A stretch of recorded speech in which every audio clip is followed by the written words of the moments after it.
Welcome to a Planet Doug behind the scenes video, just a storytelling video on Saturday, August 22nd that I'm recording this.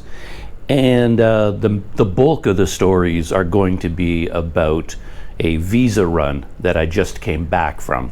If you've been popping in and out of my YouTube channel, keeping track of where I am, what I'm doing, you might have gotten the feeling that I disappeared from Melaka and went somewhere and did something.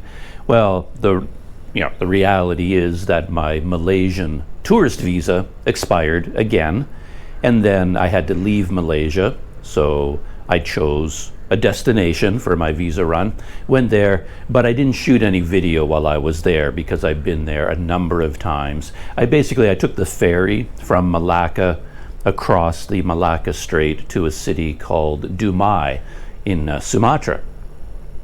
And I've been there before. I've taken the ferry before. I shot video there. So I decided that as far as Planet Doug YouTube channel is concerned, I would just pretend it never happened. I wasn't going to record the experience. And that worked out pretty well because I still had like 3 or 4 videos from Melaka that I hadn't edited yet. So while I was in Dumai, not shooting new video, I just kept editing Planet Doug videos, my history videos from Melaka, just sort of finishing up that series. And I shot the Planet Doug Ask Me Anything video while I was there. So that's the only video I shot while I was in Dumai. And then I stayed there just for a little while. I had another kind of a technology project I wanted to work on, and I'll talk about that later on in my behind the scenes technology section. But first, let's talk about the visa run.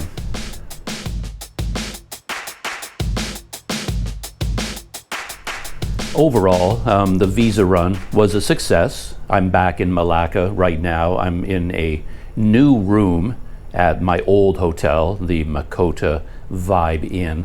They actually have 2 or 3 different buildings, and I was in their main building before. This time, my old room wasn't available. I could move back into my old room today if I wanted to, but I'm already unpacked in this room and in a different building, and it's perfectly fine.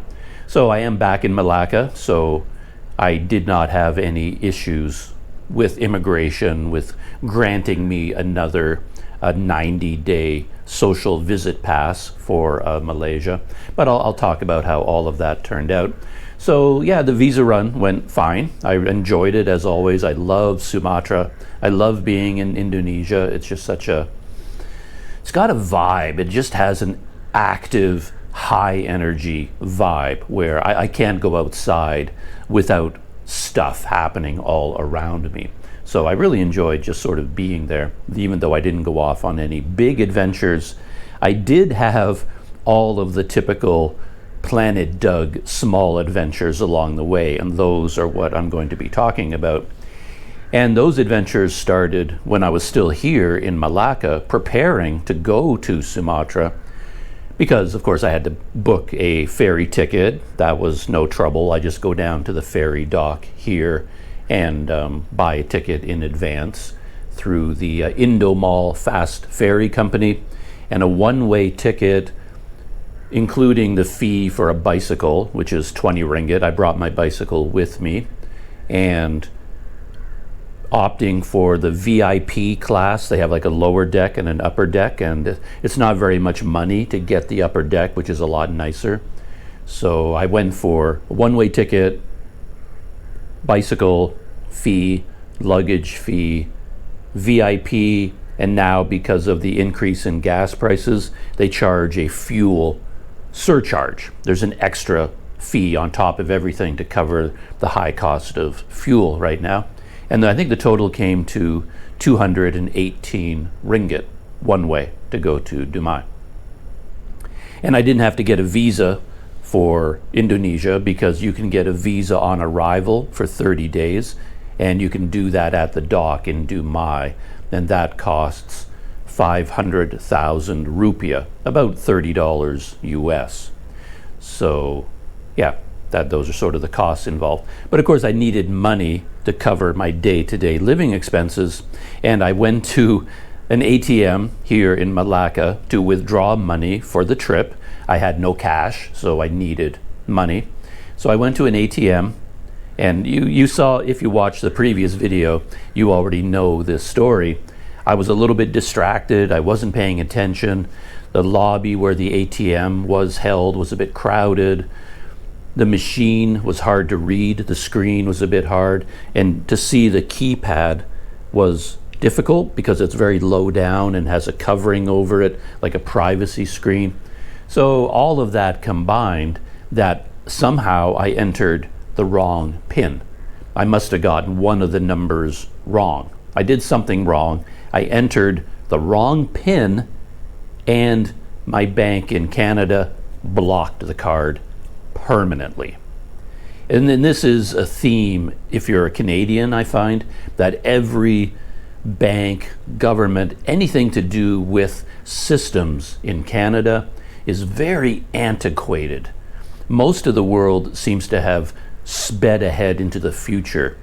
Everything is advanced. The technology works well. Everything in Canada just seems sluggish, broken, and the banks apply so many security layers, they end up hurting their customers more than protecting them. So, I mean, normally what I would expect is, oh, you entered the wrong PIN. Oh, they cancel the transaction and you try again. Now you enter the right PIN, right? You might get 2 attempts or 3 attempts, but my bank in Canada, and I didn't know about this, I'd never entered an incorrect PIN in my life before, so I didn't have this experience. It turns out that my bank in Canada gives you 1 attempt and then you're done. And it's not like it's a temporary block. You just have to wait 5 hours and then you can try again, or wait 48 hours. No, they block your card permanently and cancel it. 1 wrong PIN, you're done. The card is now garbage. And you can't even get it reactivated, because every time now I try to put it into an ATM, the ATM doesn't even try to read it. It just spits it out. You put it in, boop, and it says this card is defective. Because I did try again at this ATM and it just spit it out and said, no, this card is not genuine or something. There's something wrong with it. I went to a second bank, put it into their ATM, and as soon as it went in, it just went boop, kicked it out and said this card is defective. So I can't even call my bank in Canada and say, oh, I put in the wrong PIN, I need to reactivate it or clear the block, because they can't do it through the ATM system, right? I can't put it into an ATM in Malaysia and then reset it because the bank in Canada has cleared it. It doesn't work that way because they physically altered the chip on the card itself, that it cannot be read by any ATM and again. The only way to get beyond this problem is for me to get a brand new debit card from my bank. And I don't know how to do that. I haven't even tried. I was so annoyed. I was so stressed out. I didn't call my bank. I haven't done anything about it since that happened. I was so fed up. The absolute worst time, like I was 1 day away from leaving Malaysia. I'm all organized. I bought my ferry ticket. I'm on my way to another country and I have no money. I can't get any money out of the bank, like out of an ATM. Of course, I had emergency cash. I had some US dollars. I talk about that a lot in other videos where I criticize other travelers for never having emergency money. So, I mean, I wasn't completely stuck. If I wanted to, I could go to a bank and take my US dollars in cash and then change them into Malaysian ringgit at the bank. So, I mean, I wasn't stuck immediately, but long term, I was stuck because that's the only bank card I have. I only have one for one bank account in Canada. Now that card was blocked, canceled, I'm stuck forever. So I assume what's going to happen is my bank in Canada will have to issue a new card, but they will only send it to my address in Canada.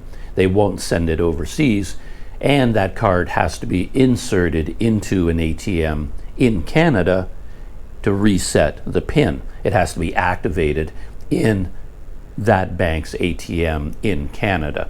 So they're going to have to send it to my address in Canada, and I'm going to have to get someone in Canada, someone I trust, to take that card, get it out of the mail, reactivate it for me by going to an ATM, and then mail it to me here in Malaysia. And it's just, these things that happen on Planet Doug. In the end, I figured out a way to get money, and I won't talk about it in detail because I shot a whole video about it. I did tons and tons and tons of research, and I couldn't figure out a way to get by this block. Like, I had money in my bank account in Canada. I had a PayPal account with money in it. The PayPal account is linked to my bank account, and I was trying to think, how can I somehow access my PayPal account, which can access my bank account? And I couldn't figure out a way to do that. And I have a touch and go e-wallet in Malaysia. So if I could somehow get money from PayPal to my touch and go e-wallet, then I can use my touch and go Visa card to withdraw money from touch and go. So I was trying to go from my bank to PayPal to touch and go ATM Visa card, touch and go Visa card, and I can get cash that way. But of course, it wouldn't work. There was a block between all of those systems. You can't, as a foreigner, I cannot link my touch and go e-wallet to a foreign credit card or a foreign bank account. It can only be, you can only do it from within Malaysia. So anyway, I looked and I looked and I looked. I consulted every forum online, spent hours trying to figure this out, and I finally figured out a workaround where I used PayPal. They have a send money feature called Xoom, Xoom. So I can send money around the world from PayPal to Xoom to somewhere else where I can just pick up the cash. And here in Malaysia, they have a company called RIA, R-I-A, and you can send money to RIA and then someone can pick it up. So I worked out all of this, and then I figured out how to get money from my bank account to PayPal. Well, there's already a PayPal balance anyway.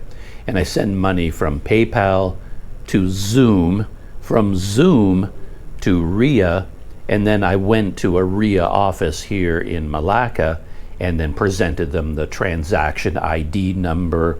I had to fill out a remittance form, passport, all of that stuff, and then I was finally able to get cash. But it wasn't through my bank ATM because it doesn't work anymore. I got it from my bank, PayPal, Xoom, RIA, cash pickup. So, what a nightmare all of that was. And there's a whole video about my adventure trying to find a RIA. The crazy thing is, the nearest RIA office to my hotel, I went there, they had no money.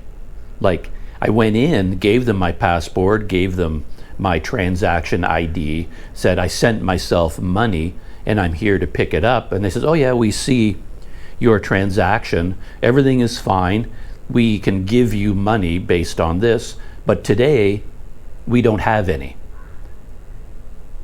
I was just sort of, what do you mean? No, we have no money here today. And if you want to hang out, if you want to wait around all day, maybe some other customers will come in and change money, and then if they give us money, then we can give it to you. But in our drawers, in our till, in our vault, we don't have any money today. Anyway, that was a Planet Doug experience as well. So I had to find another RIA office, which turned out to be like 1,000 miles away. and it was quite a big adventure getting there. But in the end, I finally did get money. So before I even started going on my trip to Sumatra, I had to deal with all of that. So that was the first Planet Doug adventure.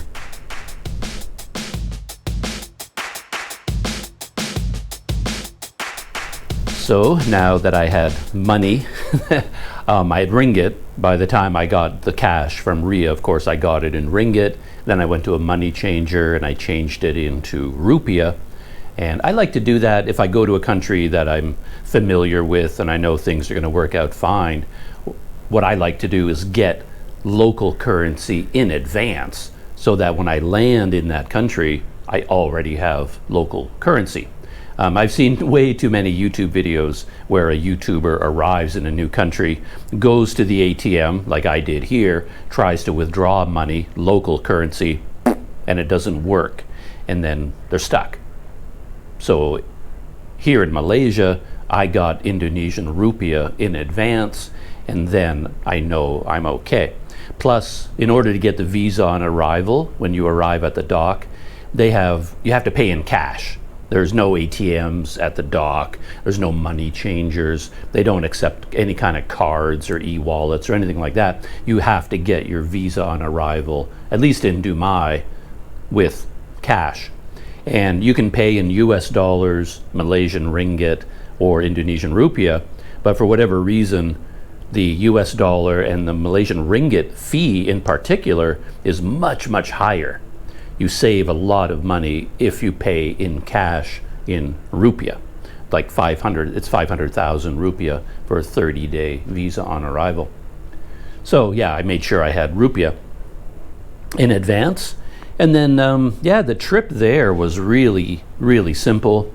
The ferry left at 2:30 in the afternoon, which is like the perfect time because you can max out your hotel stay, right? I paid for my hotel for the night until 2 in the afternoon, right? Noon. Yeah, noon is checkout time.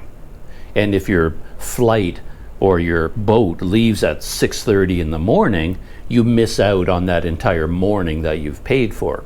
But because my ferry left at 2:30, I was able to relax the day before, go to sleep at a regular time, have a long, luxurious night, wake up in the morning, and then I've got the entire morning from 7 a.m. until noon to just relax, have coffee, do some work, pack up, get organized, get ready to go.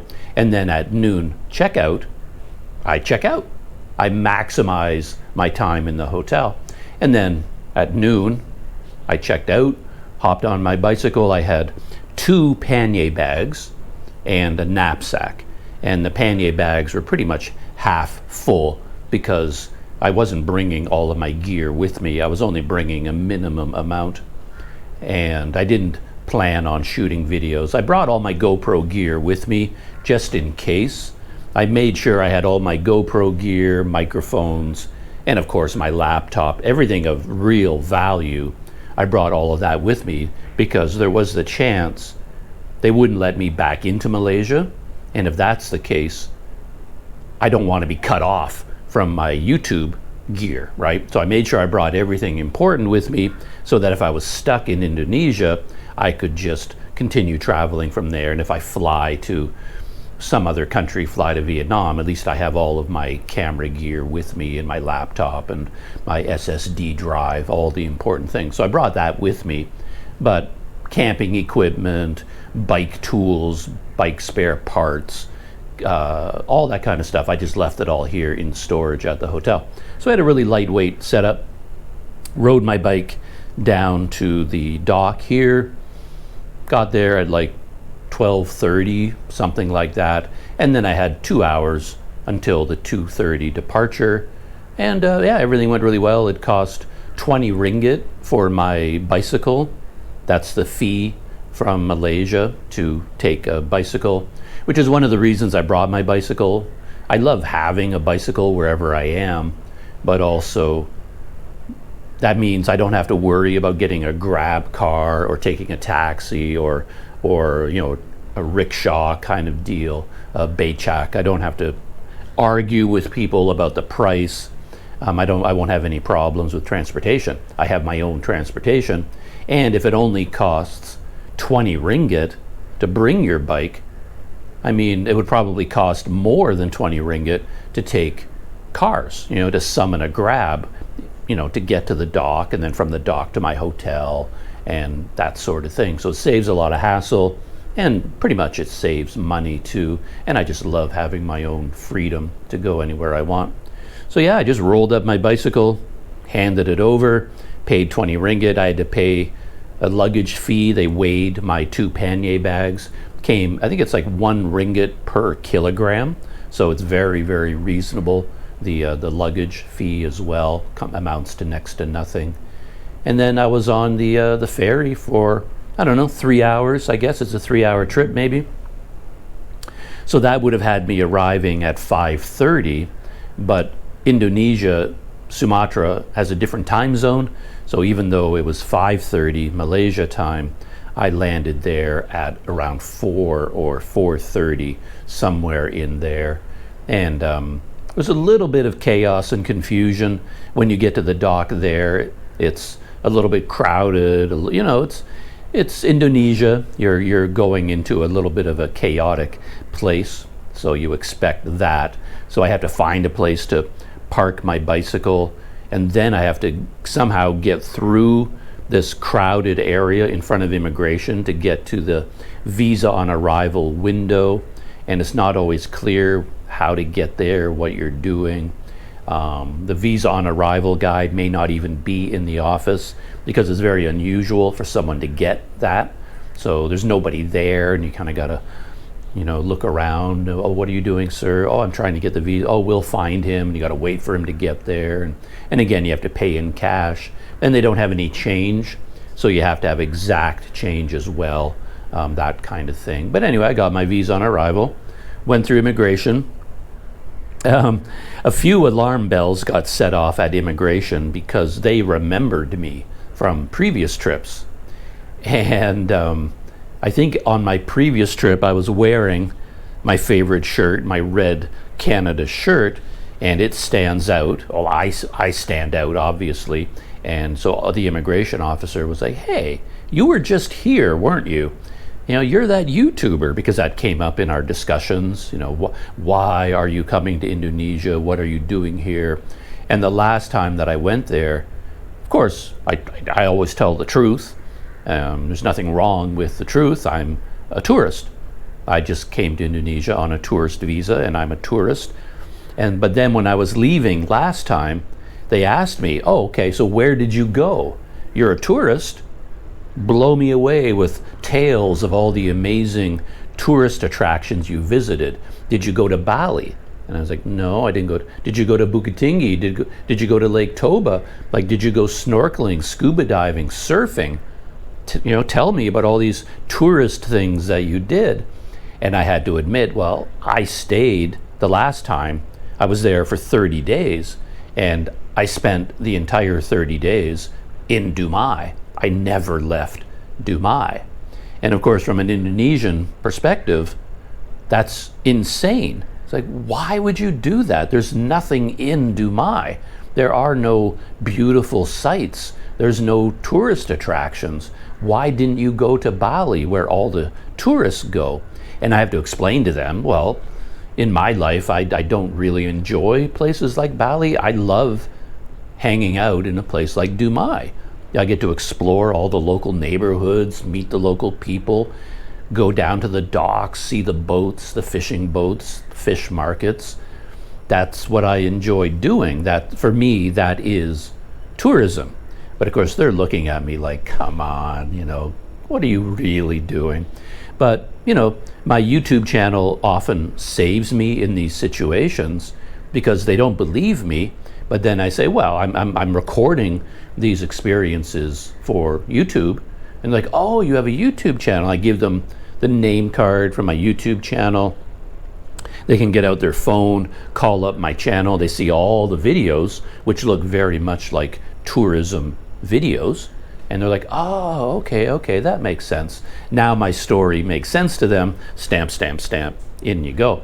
But now I was returning a second time and like, hey, we know you. We had that long talk about you and your YouTube channel. What are you doing back here? And then again, I have to tell the story about, I really enjoy Indonesia. I love the culture, the food, the people, which is all, I'm being honest, it's all true. But anyway, eventually they stamped me into the country, and there I was, back in Dumai. Rode my bicycle. It's about 5-6 kilometers from the dock to my hotel. Had a little bit of a Planet Doug adventure along the way, because very near my hotel, there's a big roundabout. Big one. They have a number of these big roundabouts in Indonesia, in these cities, but they don't use them like roundabouts. They actually have traffic lights on every street. So instead of just, a roundabout, you're supposed to use it with no traffic lights, because everybody just filters and integrates naturally, and it makes everything much more efficient. But for some reason in Indonesia, they never mastered the roundabout technique. Everybody, it just caused too many accidents. So they just says, okay, let's put in traffic lights anyway. And the lights go around one at a time to let people do their thing. So it should be relatively safe. I'm waiting at a red light for my turn, for my route to clear so I can go. And I hear a big smash. There's something about a traffic accident, like when a car hits another car, or a motorcycle, or two motorcycles collide. There's something unusual, there's something deep, almost guttural about that sound, if you know what I mean. There's sounds about things hitting each other, but when there's a car accident or a motorcycle accident, it's kind of a shocking sound. You know what it is instantly. It's a deeper, it's a brutal kind of sound. And I heard the sound, I heard this huge crash, and I look up just in time to see this, what turned out to be an elderly man sliding across the pavement. And it was a really kind of a shocking image, because he clearly had been knocked unconscious the moment of the crash, or the moment he hit the pavement. He had a big helmet on, so that was fine. But I don't know how much those cheap helmets protect you anyway. It was probably more for show than anything else. But he was clearly limp when he hit the pavement. And then, so this limp body hit the pavement and then just went sliding a long distance. So he must have been moving at a really fast speed and then just stopped dead, and his body just kept going, and then he just skidded face first across the pavement. And then when he came to a stop, he just lay there. He wasn't moving. And I eventually saw that he had collided with another scooter. There was actually two scooters, and two men were on the other scooter, two younger men, and both of them were upright. They didn't look to be as hurt, and they were limping though, so they were both walking and limping around their scooter, and then the old man was lying there motionless. So that was my arrival. And it was a bit of a funny moment too, because I often end up contrasting real life with movies and TV shows, right? If this were a TV show, a movie, and since I'm basically a nice guy, I like to be helpful. If it was a TV show, I would be the hero of the story, right? I witnessed an accident. I see an older man unconscious on the pavement. I would rush to help. And then that would signal to everybody watching the TV show, oh, he's the hero of the story. He's a good guy. He's going to take charge and help people. But in real life, all I did was watch. Because what else am I going to do? I thought about, I got to go help that guy, but I can't speak the local language. I have no medical training. There's nothing for me to do.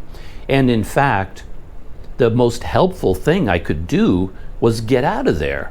Because if I park my bicycle and then go running up to this guy, join the crowd of onlookers, all I'm doing is making it more difficult for emergency personnel to get there. Like if everybody parks their car, stops, get out of their car, forms this big crowd around the accident, then now there's a big traffic jam. And if there are police coming, an ambulance, firefighters, if anybody's on their way, if you're just standing around watching, you're causing more trouble than help. And again, like, what am I going to do? Go stand beside this lifeless, well, not lifeless, but unmoving elderly man and direct traffic or something? I'm a foreigner in a foreign country. I have no, there's nothing I can do. So I cannot help out. I can't do anything. The best thing I can do is just keep moving. So when the traffic started to flow again, then I just kind of rode by, and then I got closer and I could see it was an elderly man because of his face and beard, things like that. And a really, really skinny man, skinny arms, skinny body. And I could see the two scooters that had collided and the other two men that were involved in the accident. I don't know how it happened. I don't know who hit who, why they would have hit with such force. It would make sense if it was operating like a roundabout and someone was coming this way and then someone was trying to go the other way and they hit. But all the traffic would have been going from one green light forward. So I don't know how the accident could have taken place, but it did. Anyway, so yeah, that was my arrival.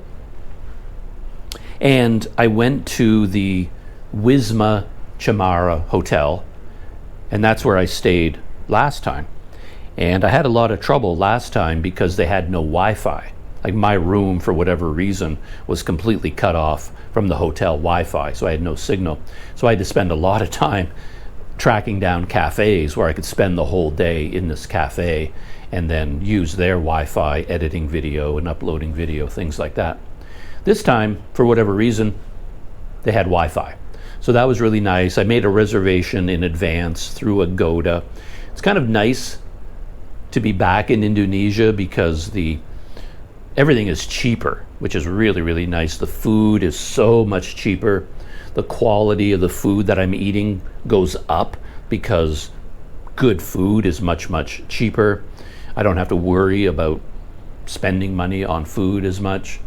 And hotels are cheaper, but also no taxes. Like the price you pay is the price you pay. It's not like Malaysia where they add another 30-40% on top of the base fare because of all the taxes. There's so many service charges and taxes. It's really getting out of hand. But at least in Indonesia, if the room costs 25 ringgit per night, you pay 25 ringgit per night. And there you are, you're done. It's not like, oh, now it's 50 ringgit because we had to double it because of the tourism tax and the service charge and the state tax and the heritage tax and there's so many taxes and fees. So anyway, that was really nice. Of course, for that cheaper price, you're getting less, of course, because I look for the cheapest hotel I can find. That is the cheapest hotel in Dumai that I have ever been able to locate, the Sumatra. And I think my base fare was like 30 ringgit per night was what I ended up paying. And so it actually has air conditioning, has a private bathroom, but beyond that, everything is kind of broken. The air conditioner kind of works. The bathroom is really dirty, moldy. It's got mold everywhere on the walls. And the sink in that room was like the cheapest plastic sink you can imagine, cost next to nothing. And the whole thing had broken free from the wall, so it's like dangling down like this. And of course, there's no mirror on the wall.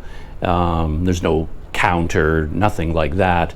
And then underneath it, the downpipe, that's supposed to carry the water away from the sink and into a pipe somewhere, all of that is missing. So any water that goes into the sink just pours onto the floor, right? It basically pours onto your feet, which I I always find that kind of funny because, yeah, I mean, it's such an instinct to pour water into the sink, right? You would never go into the bathroom and you've got, I don't know, a cup of water or whatever, some drink that you didn't finish. You wouldn't just dump it out onto the floor, you would pour it into the sink. But because the sink isn't attached to anything, it just comes out the bottom of the sink and pours onto the floor anyway. You know, you're brushing your teeth, you got toothpaste foam, you wouldn't just spit it out onto the floor. That feels kind of gross. You spit it into the sink. But in a lot of these cheap hotel rooms in Sumatra, the sink isn't connected to anything. It's just a container with an opening at the bottom, and it just pours onto the floor anyway. Anyway, it's just kind of a weird thing. The toilet doesn't really flush, and the shower head doesn't really work. It does have a shower, though it wasn't a like bucket bath kind of room. It did have a shower head. Only cold water though. There's no hot water at that price either. So it's just like cold water. But the shower head is so old that all the little holes have been plugged up by calcium over the years, right? Lime, calcium builds up, and all the holes are plugged. I think there was something like 10, 11, maybe as few as 7 of the holes were still letting water through, and then that water was like spraying in all kinds of weird directions. So what I end up having to do when I move into one of these hotel rooms, I clean the bathroom. I bring soap and I got a scrubber, clean everything down, get rid of as much of the dirt and the mold as I can, unscrew the shower head, and I just sort of sit on the bed with a needle, and there's 150 pinholes in the shower head, and then while I'm watching a TV show or a movie or something, I just sit there and then just poke through all the holes one by one, just methodically go over the whole shower head, clear out all the blockages on all these little holes. I do all that, clean everything up, put the shower head back in place, and now you're getting, cold water when it hits you in a tiny stream is really kind of shocking. So you want to have as much cold water hitting you as possible. Then the shock is reduced for some reason. So anyway, I cleaned out all the holes, and now the shower head was working. Yeah, I do a lot of stuff like that in these hotel rooms. Oiling the door hinges so they don't creak anymore. I fix whatever's broken. I tighten up the screws everywhere. I just kind of give the room a makeover. So I did all that. And it really stands out in contrast to the hotel rooms here. I mentioned that it's more expensive here. Even like this Makota Vibe Inn is a low budget hotel here in Melaka, so you could compare it to the room I had in Dumai. But at least this room, everything works. The air conditioner is brand new. It's really working well. I've got some nice windows, blackout curtains. The bathroom has a real sink, a porcelain sink, and it's still attached to the wall properly, and it has a pipe that goes down into the sewage system. So everything kind of works. It is kind of weird though. Little things are different. Here in Malaysia, I find the bath towels, if they give you towels in the room, they're always horrible, horrible towels. They're like made of nylon, and when you try to dry yourself, it just sort of squeaks against your skin. It really gets to me. I can't stand the feeling of those nylon towels. And at this cheap hotel in Dumai, they had really nice cotton towels, which feel great, are super absorbent and really work. These towels here are just, I hate even touching them, and they don't absorb water either. Anyway, lots of little things. But anyway, the story goes that I got this room at the Wisma Chamara, really good Wi-Fi, cleaned the whole room up, fixed the shower head, tightened everything, moved in, unpacked, got everything organized. And I was there for 2 nights, I think. And then on the 3rd night, I had another Planet Doug adventure.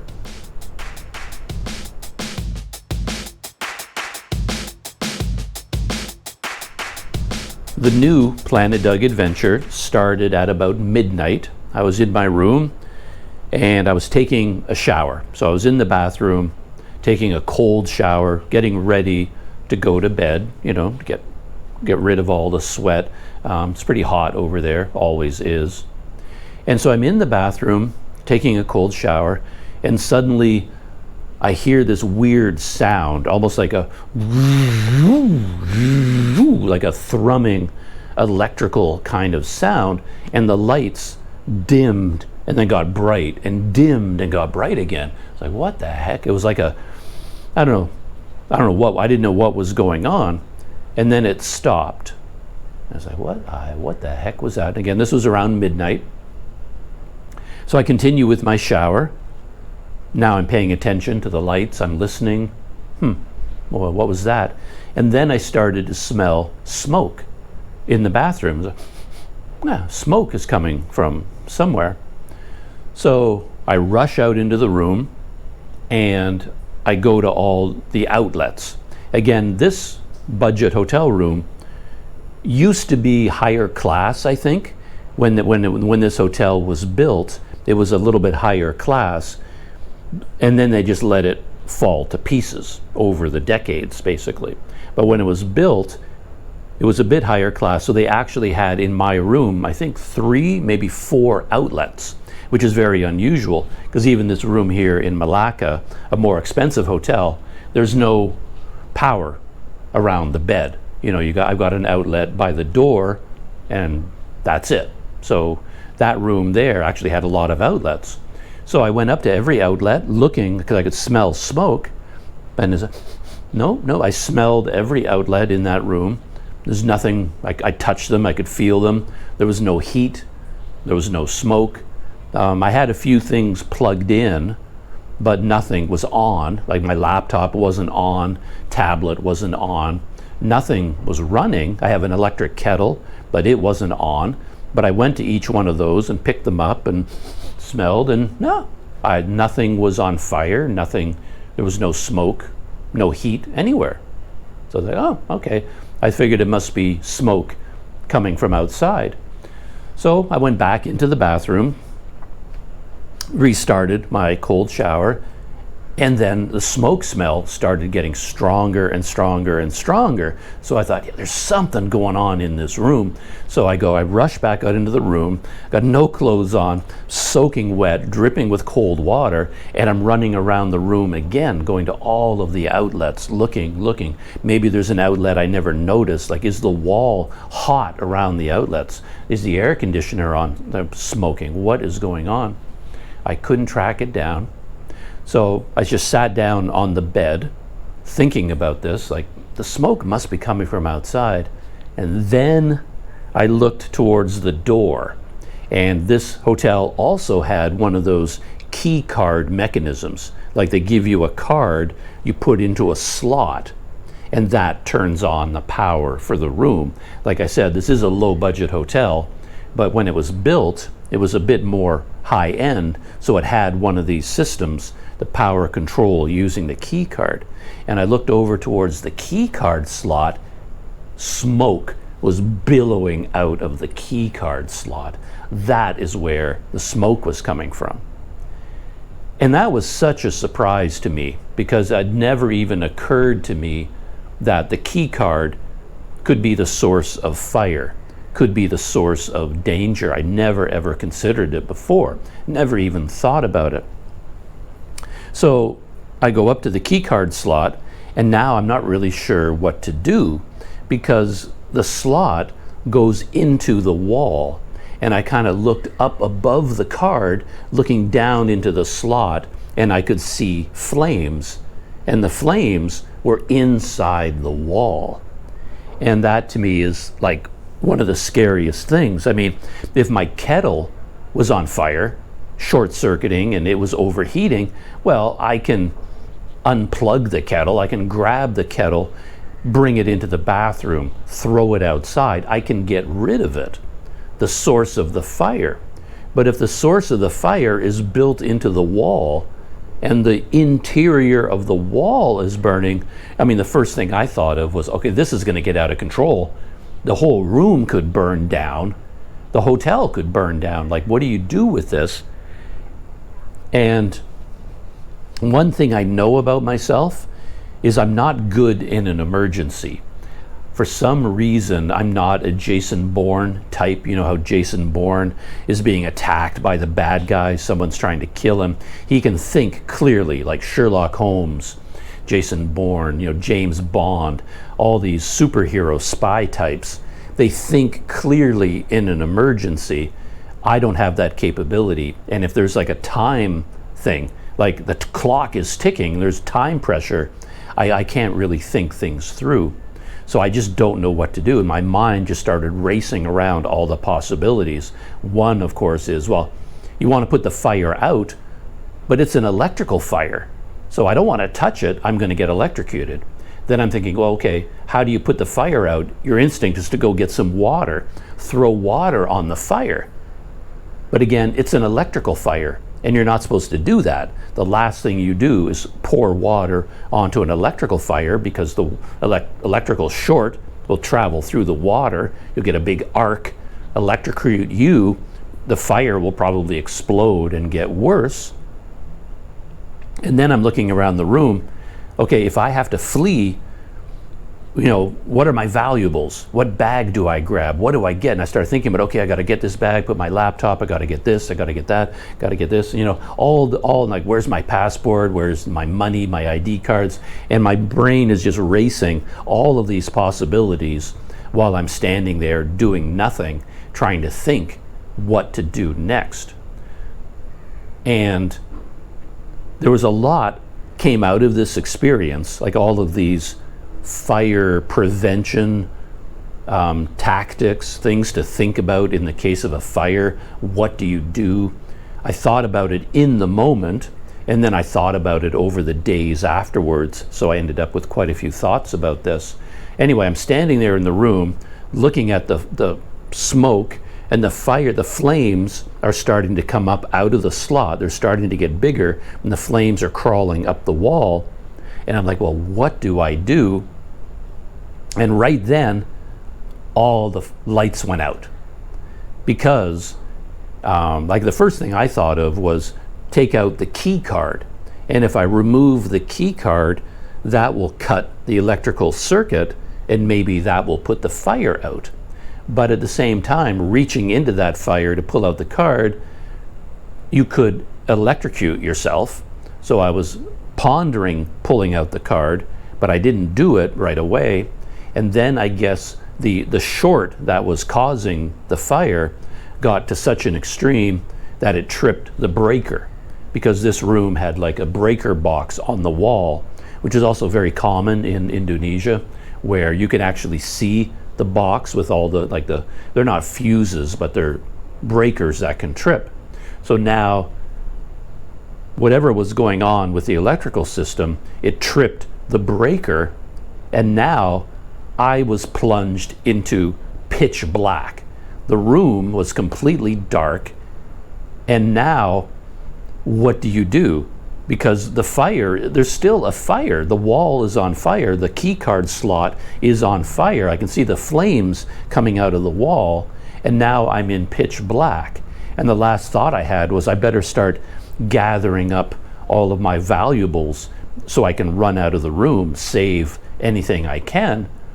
But now I'm in an unfamiliar room in the dark because the lights went out, because it was an electrical fire.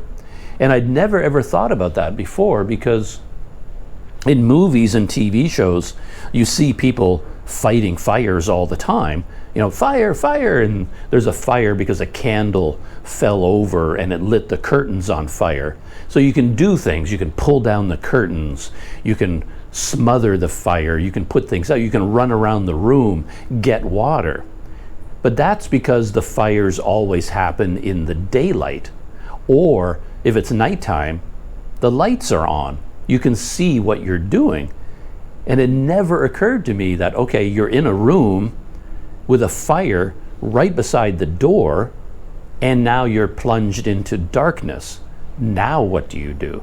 Right? It's like, holy crap, I never thought about this before. I can't run around and gather up all my gear anymore because it's dark. I don't know what I'm doing. Luckily, I'm not a total idiot, and I do plan ahead for certain things.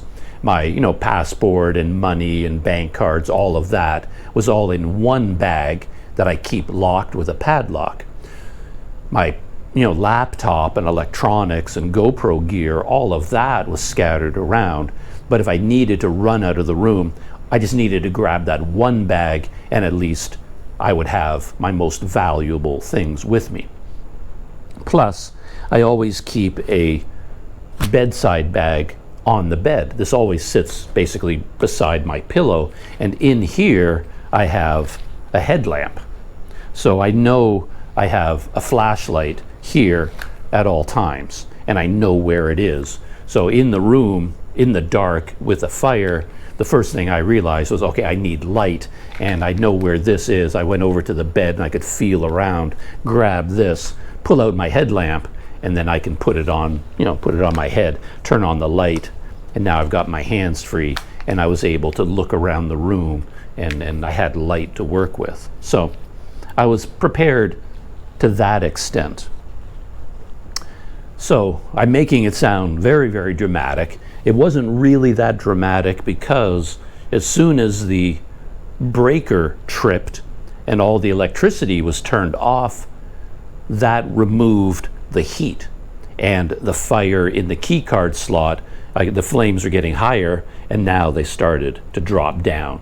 Well, it got smaller and smaller and smaller, and then they disappeared inside the key card slot. I pulled out the key card. Now I could get a better look inside, and there was still flames in there, but they were getting smaller and smaller, and then I was able to just blow them out like a candle. I just kind of and the flames went out, and the smoke was still coming out, but the flames went out on their own because the source of the fire had been turned off when the breakers tripped. At that point, of course, it was time to find someone from the hotel to tell them what had happened, and my mind was already racing with what the consequences were going to be because, this was the end of the day.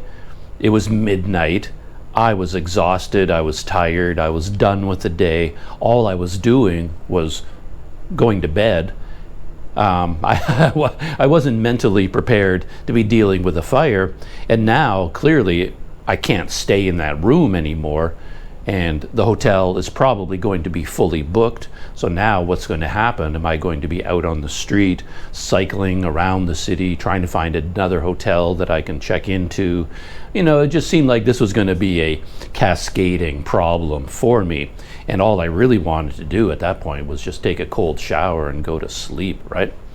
But anyway, even finding someone to talk to is not the easiest thing at one of these low budget hotels, because it's not like there's a front desk staff at night in a crisp uniform and a concierge or anything. At night, everybody just goes home, and then there might be like a teenage boy lying on a mattress in the hallway. Like, he would be the night staff, basically. So anyway, I went out into the lobby area, and I found the teenage boy who was in charge during the night. And of course, I couldn't really speak to him in Indonesian to explain, but I basically, using whatever language I can't even remember what I said, but I said something, and then I indicated with sign language, body language, something about there was a fire, and you come, I need to show you. And he could tell from my demeanor that something was wrong, and he had to go look at it. So I brought him down to my room, and this is something else I started thinking about at that time and throughout over the next couple of days. That let's say you're in a little bit more expensive hotel, and in a lot of expensive hotels, when you leave your room, the door swings shut behind you automatically and locks, right? So like, let's say you're in a hotel room at night in the dark, and there's a fire, and if your instinct is to run out of the room and go get help, well, the door is going to close behind you, lock you out of your room, right? So now you've got a sealed room with a fire building inside. So when you leave your room when there's a fire, you probably should think about that and put a shoe or something in the door to prop it open. So anyway, I left my room and I made sure the door was unlocked. There's no spring or anything on that door, so it's not going to close on its own, but maybe the wind could close it or something. So I didn't want it to lock behind me. I was thinking clearly enough to do that. And then I found the guy, brought him back to the room. And the funny thing is, the difference between my reaction and his reaction and the reaction of everybody else who eventually came into my hotel room. Because to me, it was a pretty big event, like a fire in my room. It's like, yeah, it's a big event in my life. He came into the room. I pointed at the key card slot with all the wall was black above the key card slot, and the smoke was still coming out, and you could smell there had been a fire. And I pointed to that, and he kind of looked at it and went, oh, okay. It was like no reaction at all. Like he had seen it 100 times already. This was nothing new to him. I guess this happens all the time. Anyway, he did not react at all. And then luckily, the first thing he said, he turned to me and he said something in English like, change room? Change room? So luckily, another room was available. It was just down the hall from me. And then I said, yeah, if I can just change to a new room, that would be awesome. And then they showed me the new room, and that was also kind of funny though, because another element to this, a Planet Doug perspective on this whole experience, is that when I'm hanging out in my room on my own, working on YouTube videos, all I wear is a pair of shorts. I have one pair of blue shorts. I'm wearing them right now.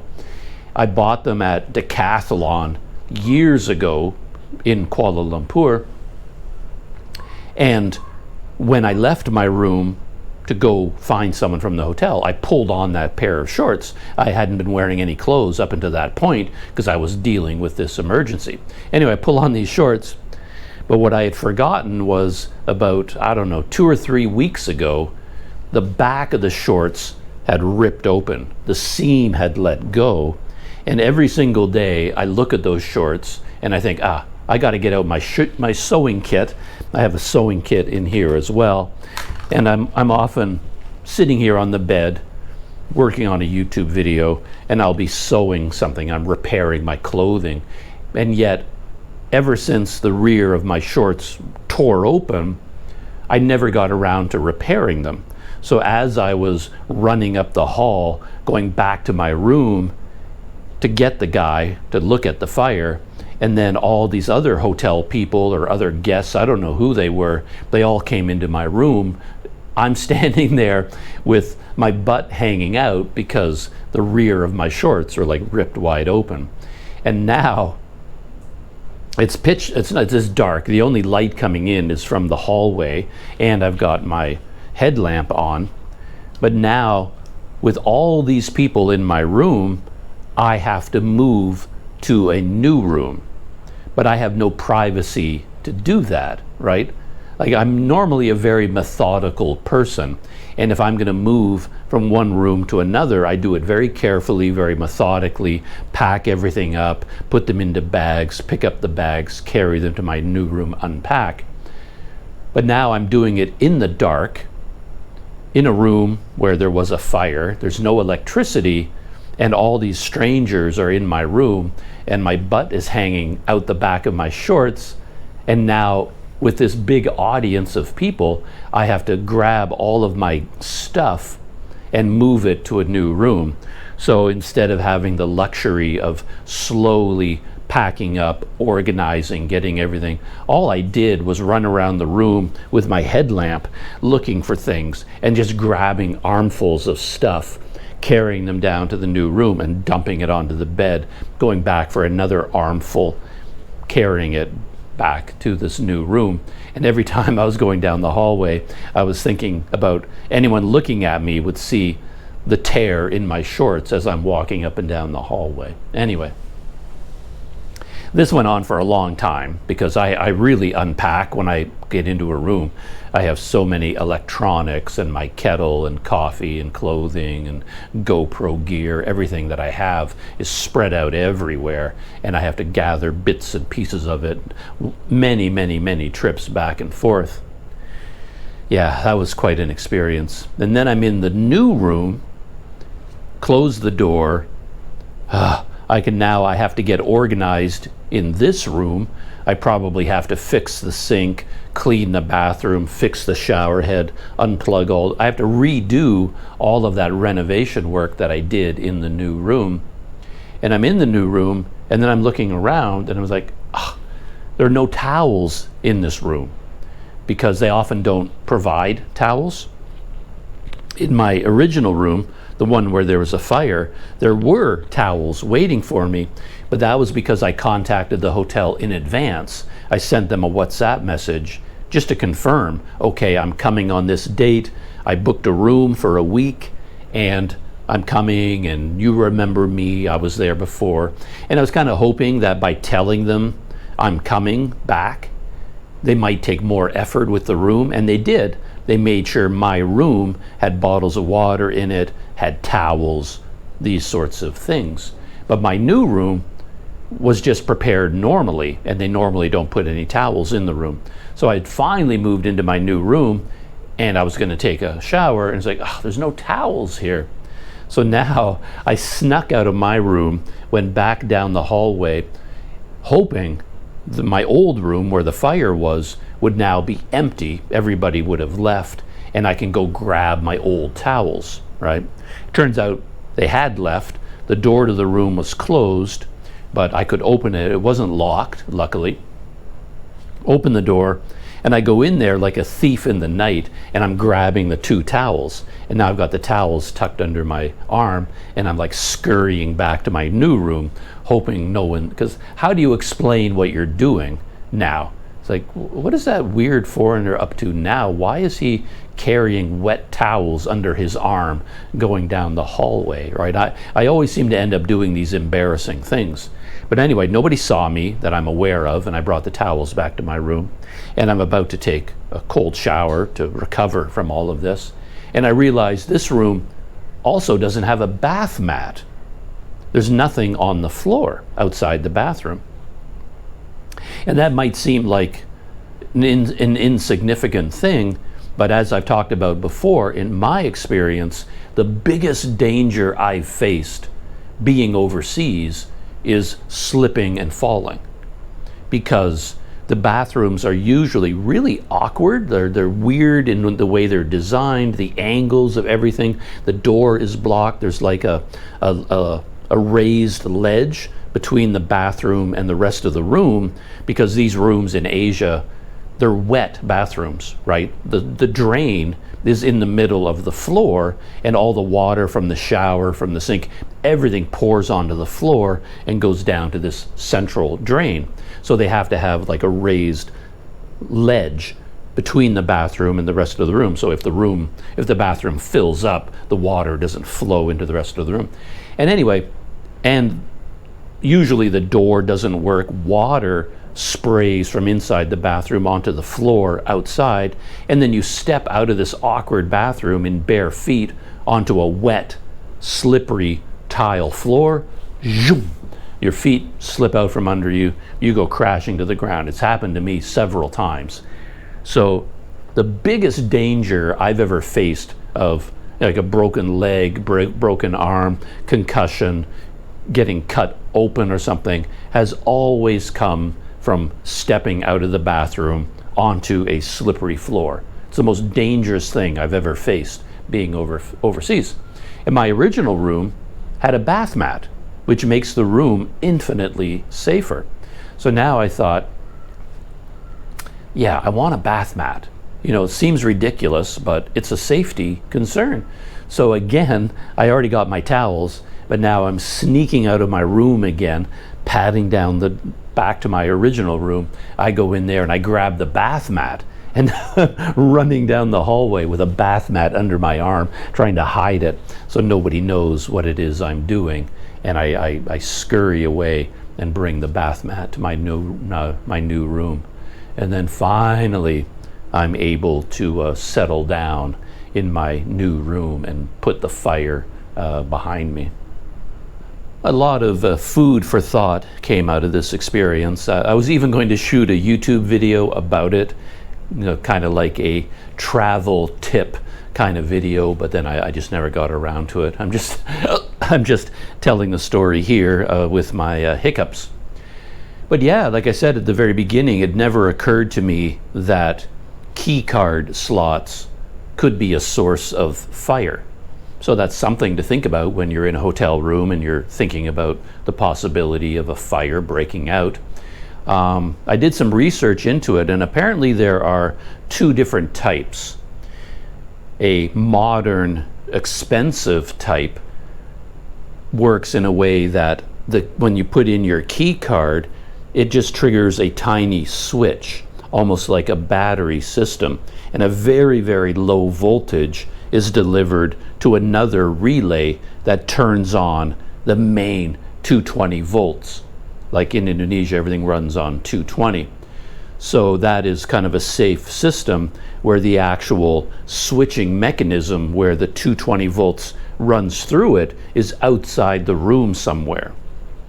But there's a cheaper type which just has a switch inside the key card slot, and it engages the switch inside that mechanism, and the full 220 volts runs through it. And I think that was the system they had at the Wisma Sumatra. So the electricity running the air conditioner, if there is a water heater, the water heater, whatever you have plugged in, the full amperage and 220 volts, all of it is flowing directly through that key card slot mechanism.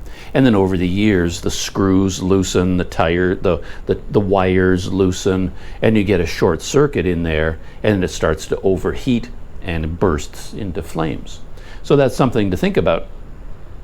If you smell smoke and you're looking for the source of the fire, consider the key card mechanism. That could be it. And then the other things to think about is, because it's an electrical fire, it could trip a breaker. You could be in the dark.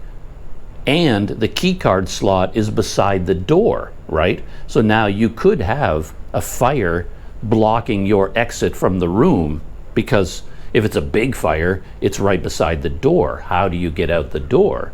And with the fire, with the electricity going out, now you're in total darkness, so you need access to your own light, some kind of an emergency light. So yeah, just little things to think about in terms of safety in a cheap hotel room. I mean, it was lucky the Wisma Sumatra was all concrete. The walls are cement. So it's not, even though the fire was inside the wall, it didn't grow inside the wall because there's nothing in there to burn really. But if your hotel is made of wood and has plaster, yeah, that could trigger a pretty major fire inside the wall. Very, very difficult to put out.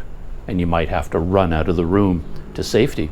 So yeah, quite an interesting experience on Planet Doug.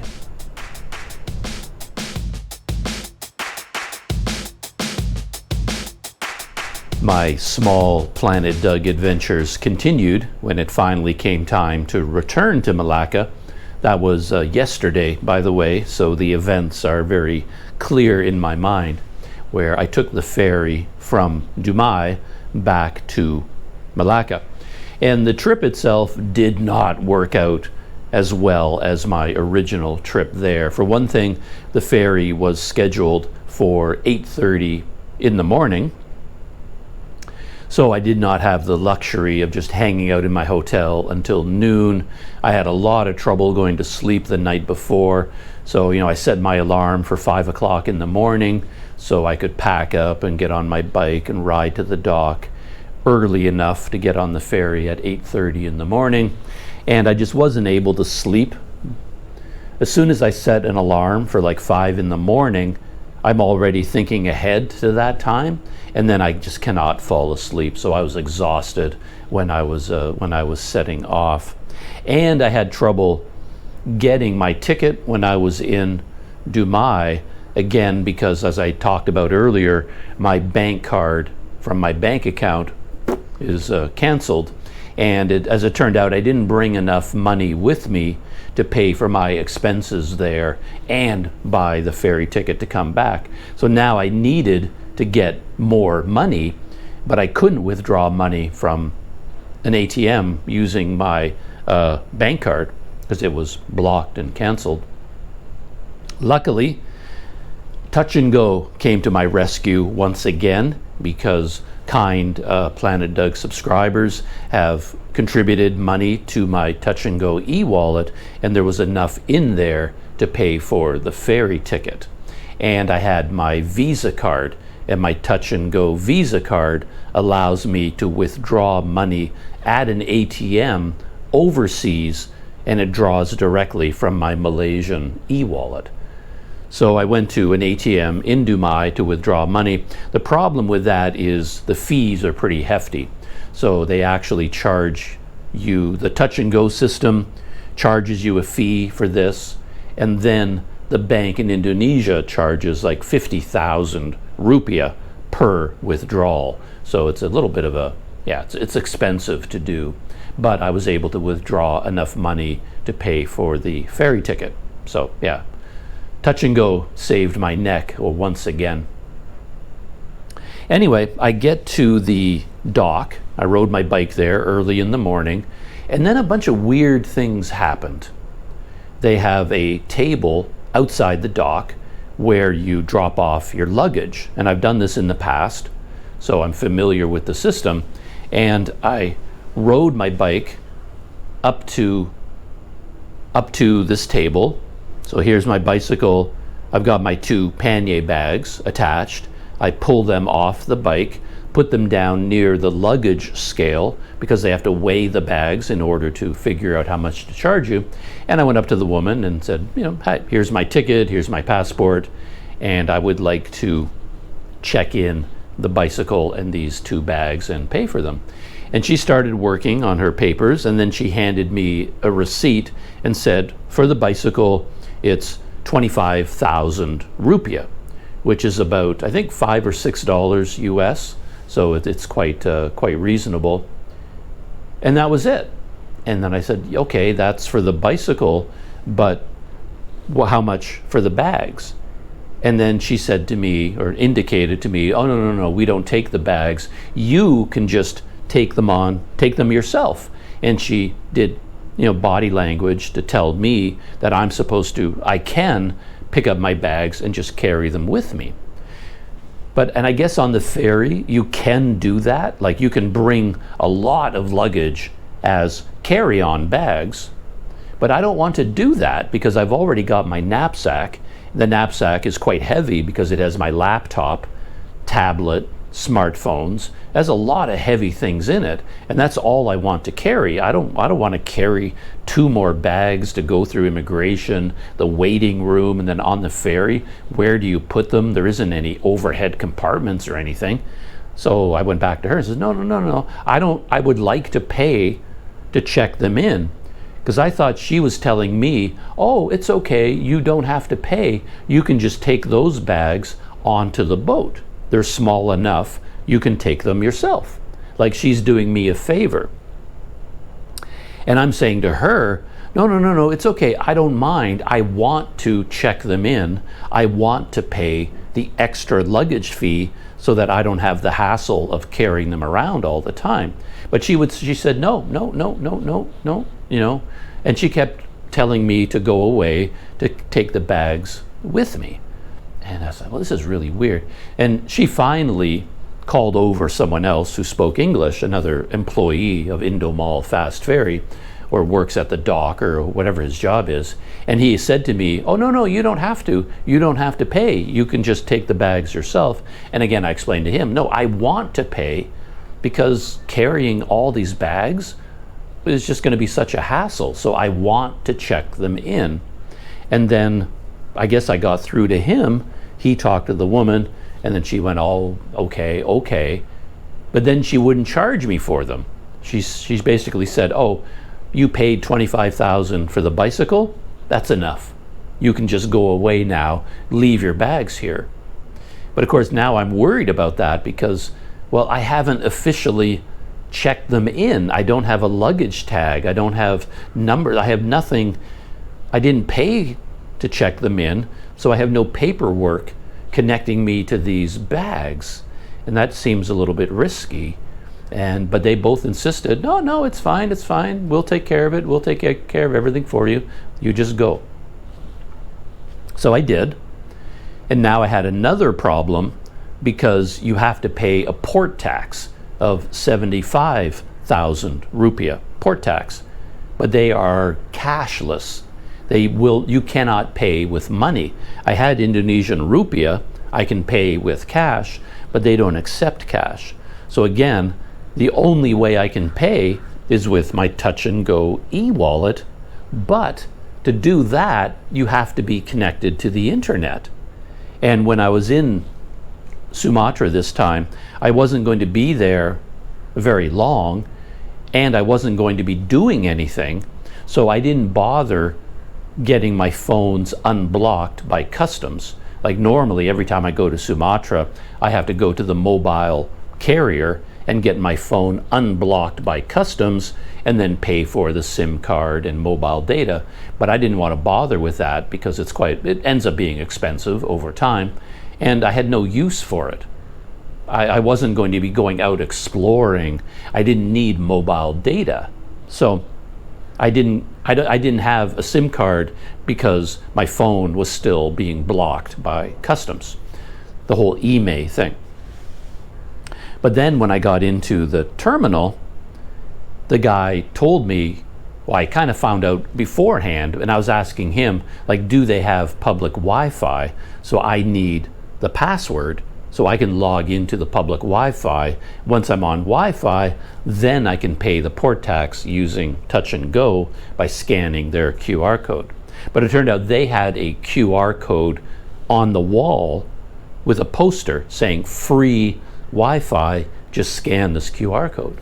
So I figured that out, scanned the QR code, that logged me into the port public Wi-Fi, then I managed to pay the port tax.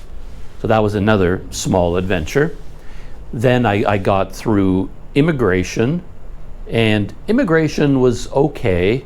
They asked me a lot of questions. I had the same problems that I always have, where he asked me, oh, so what were you doing in Indonesia? And I said, well, I was a tourist. So he says, oh, where did you go? Tell me again about all these places you went to.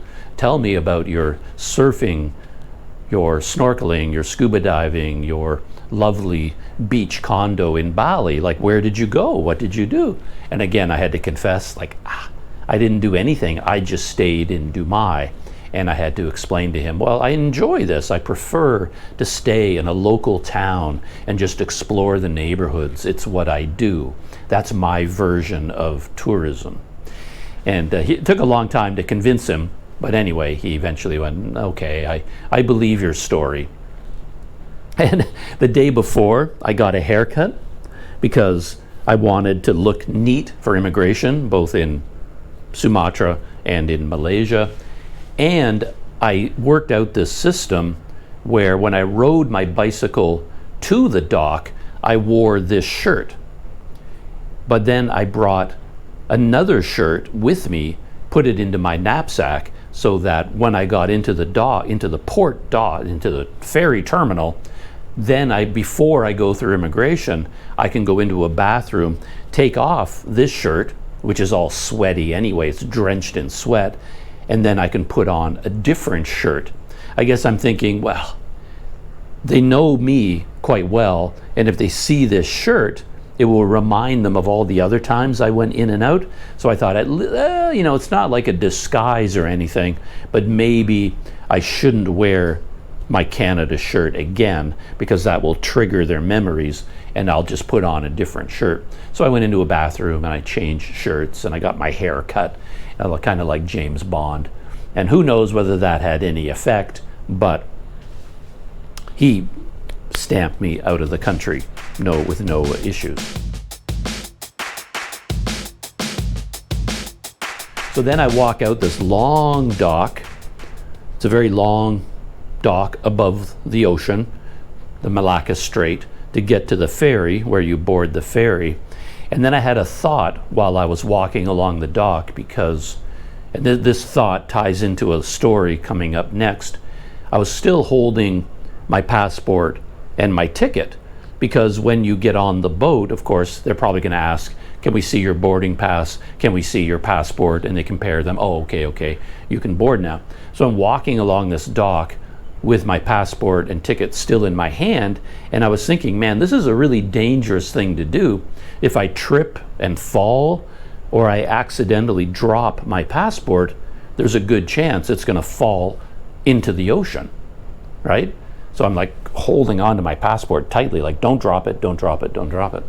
I get to the ferry, and then I see something really, really weird, because all the other people were carrying their luggage, all of their suitcases. They were rolling them along. And when they got down to the boat, then some people from the boat said, let me see your boarding pass. These are your bags? Yes, they are my bags. And then they took away the bags and put them into the luggage hold. They go into the bottom of the ferry through this big hole in the ground, in the floor. So I guess that is the new system. So that's why the woman wouldn't take my bags. She wasn't telling me that I had to carry my bags onto the ferry. She was telling me, okay, we don't check in bags outside the dock anymore. You have to carry your own bags through the waiting room, through immigration, all the way out to the boat, and then they take your bags and put them in the luggage hold. But as far as I could tell, nobody was paying for their luggage, and nobody was getting a luggage tag of any kind. So the whole thing was weird. It's like they have a new system now where you get free luggage if you carry it out to the boat, and they put it into the luggage hold themselves, but you have to carry it out there. The whole thing seemed really, really weird to me. I don't know what was going on. I noticed later on when I picked up my bags in Malaysia, my bags actually had luggage tags on them. So the woman at the counter, she didn't take any money from me, but she did put an official tag on them with my name. All the other people who carried their bags to the boat, nothing happened. They didn't pay either, and they didn't get any luggage tags to identify which bag belonged to who. That was all very, very weird, but I guess that's the new system. Free luggage. Very strange. Anyway, I get onto the ferry. I go up the stairs to the top deck because I paid for VIP seating again. And then I drop off my knapsack on my seat. And I decided, since the boat was, like, I was one of the first people on the boat, and there weren't crowds of people yet, and I needed to go to the bathroom. So I thought, I'll take advantage of this moment when the boat is like nobody's using the bathroom. I'll pop in the bathroom, use the facilities, then I can sit down in my seat in comfort and just wait for the boat to leave. So I drop off my knapsack. I'm walking back to the bathroom, and when I get to the bathroom, I'm going to open the door, and I realize I'm still carrying my passport and my ticket because I didn't take the time. Like normally I sit down in my seat first and I get settled, put away very carefully, put away my passport, put away my ticket, get everything organized. But this time, because I wanted to use the bathroom first, I just dropped off my knapsack in my seat. They have reserved seating now. And I went back there, and just as I'm reaching for the bathroom door, it's like, I'm still holding my passport. So now I open the bathroom door, I go into the bathroom, close the door behind me, and now while I'm in the bathroom, I start putting away my passport. Planet Doug mistake. So what I do is I have a Ziploc bag. I keep my passport and my ticket in this Ziploc bag. I seal it and then I put it away inside like a money pouch that I put away in another bag. This is my routine. So now I'm in the bathroom. I had the Ziploc bag in my pocket. I pull out the Ziploc bag, open it, put in the passport and the ticket. But you know how with a Ziploc bag, you kind of have to give it a little shake so that the contents fall to the bottom, because they kind of get stuck at the top. It's a very tight fit. So there I am. I put the passport, my ticket, into the Ziploc bag, and I give it a little shake so that they fall to the bottom. The bottom of the Ziploc bag ripped open or had already torn open. So I gave it a little shake. My passport and my ticket fell out of the bag. Where did they fall? Right into the toilet. Just splat, slap. I could not believe it. I'm so dumb. The dumbest things happened to me. And as fast as I could, like a snake reflex, I put my hand into that toilet and grabbed them as fast as I can, because you never know with these boat toilets. You don't flush it. It just has water flowing constantly in and out. There's a pump pumping water out into the ocean. And there was a very good chance my passport was just going to get sucked into the pipes and disappear. My heart just about exploded when I saw the passport go into the toilet, and I got in there as fast as I could. And luckily, I grabbed them both before they got sucked away. Could not believe the trouble I nearly caused for myself. Pro tip: don't bring your passport into a ferry's bathroom. Don't do it. Because even if it fell on the floor, it would have been bad, because the floor is soaking wet. It's like a giant puddle in there. So even though I managed to grab my passport out of the toilet, it still got sucked under the water pouring on top of it, and it was soaking wet. And now I'm thinking, okay, what have I done? Now I pictured myself arriving in Melaka, going up to the immigration officer, and I plop this soaking wet thing on his desk, and they're not going to be able to stamp the page because it's soaking wet. All the ink is going to run. Had I destroyed my passport? I could not believe it. So now my dream of just relaxing on the boat going back to Malaysia had turned into this life and death rescue mission where I have to somehow dry out my passport before I arrive in Malaysia. So I get back to my assigned seat, and I'm sitting there and I'm flipping through the pages. They're all stuck together, and I'm peeling them apart carefully, just because they're soaking wet, and now they're going to tear because they're wet, and I'm peeling, and I didn't want them to be stuck together. So I'm going through this like 48-page passport, carefully peeling the pages across, trying to flutter them through the air. Could not believe I was in that situation. Another bit of luck came my way, though. While I was sitting there, more people came on, and my entire row, I was in the aisle seat, my entire row filled up with Indonesian women. There's a big group of women all traveling together.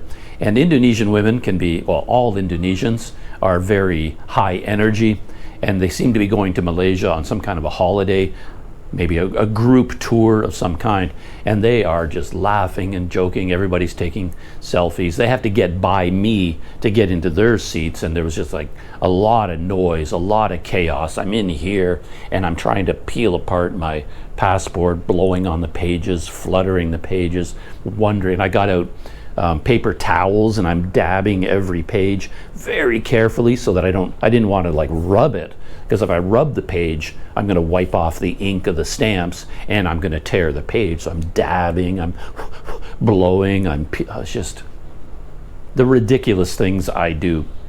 And then when the boat started to move, it left from the dock, so I knew everybody who was going to board was already on board.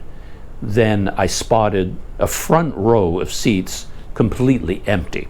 So I quickly jumped up out of my seat, changed to this empty row, and now I got a window seat, and the window had a windowsill with a curtain, and now I was able to put my passport right on the windowsill with the sun coming in. It was very, very hot between the window and the curtain, and I put my passport on the windowsill, and then slowly but surely, page by page, I waited until the page dried, and I turned, peeled apart the next 2 pages, left them open for the sun to dry them out, and I worked my way through the entire passport and dried it all out. And to my amazement, it survived, more or less.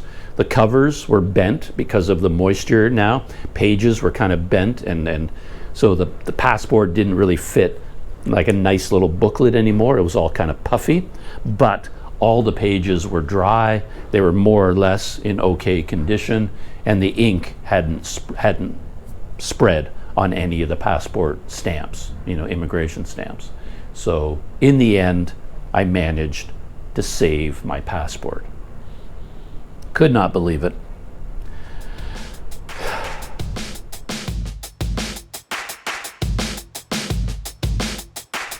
Unfortunately, my adventures on the boat weren't over yet. Had the whole passport in the toilet thing. I was dealing with that, but I had another problem in that I had a bit of an upset stomach. I think I have a very sensitive digestive system. I don't know when it started in my life, but I have a lot of trouble with that. And when it comes to a day when I'm going to be stuck on a ferry all day, I'm very careful with my diet, and usually the day before I will fast. I won't eat anything, won't drink. I'll drink milk, maybe, that's about it. Instant coffee, because I don't want to be sick during the trip when you're trapped on the bus, trapped on the airplane, trapped on the ferry, however you're traveling. So I'm very careful about that. But then on that particular morning, for whatever reason, I can't tell you why, I could feel it that on my way to the dock while I'm riding my bicycle, I got stomach cramps. Something was wrong, and I knew, I could be in trouble here. But it's such a pain. Those bathrooms on boats are pretty uncomfortable. They're very small, wet. There's water flying in all directions. After a few people have used it, it gets pretty dirty, pretty out of control. And on this particular day, we hit rough water. The waves were... It's kind of a funny thing when you look out the window when you're on the Melaka Strait. The waves don't look like anything at all. It's not like this is the deadliest catch or anything like that. But a small amount of wave can take one of these ferries and really send it rocking and rolling. And this boat was really, really unsteady. You could even feel like a seasickness building. People around me were getting seasick. It's very common on that ferry. So the whole trip was like a 3-hour trip across the strait. I'm feeling this need to go to the bathroom, but I didn't want to do it because I knew it was going to be an awful experience. I thought, it's not really that bad. It's not that serious. Maybe I can wait until I arrive in Malaysia, get through immigration, ride to my hotel, and then I have the comfort of my hotel room to deal with the call of nature. But then as the boat was getting very close to Melaka, things started to get pretty serious. And I thought, I better take care of this now. And I had this thought that maybe when I try to get into Malaysia again, immigration is going to give me a hard time because I've been in and out of Malaysia so many times. It was a possibility, a real possibility, that they were going to pull me out of line, take me to a back room for an interview, an interrogation. Explain to us why you want to come back to Malaysia. Who are you? What are you doing? It's happened to me in the past. And I thought, well, if that happens this time and they bring me to a room for this official interview, I don't want to have to say to them, listen, I'm really sick.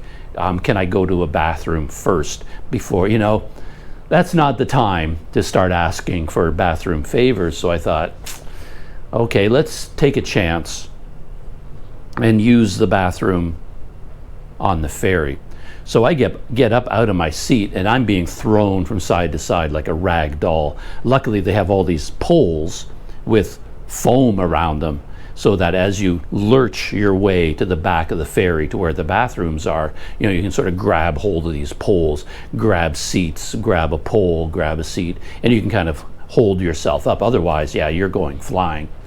So I get into the bathroom. I'm holding onto the walls. I'm holding on to everything. I managed to slide the lock on the door. I kind of physically turn around. I let go of the walls because you've got to unbuckle your pants, right, to use the toilet. And the moment I let go of the wall, the boat practically flips over and I get slammed against the wall. There's not much room in these bathrooms, but I'm standing up here and the wall was right about here, just a foot and a half away, and I get thrown off my feet, slammed into that wall, just wham. And I wasn't physically hurt, but I had my glasses on this cord and I had them pulled up a little bit. So my glasses were mid-chest, and my glasses ended up between me and the wall, and I smushed them flat. Just total, the arms on the glasses, you can see it's bending down quite a bit right there. They just basically got flattened. So I wasn't hurt. I didn't have a bloody nose or anything. I hit the wall pretty hard, but I wasn't hurt or injured.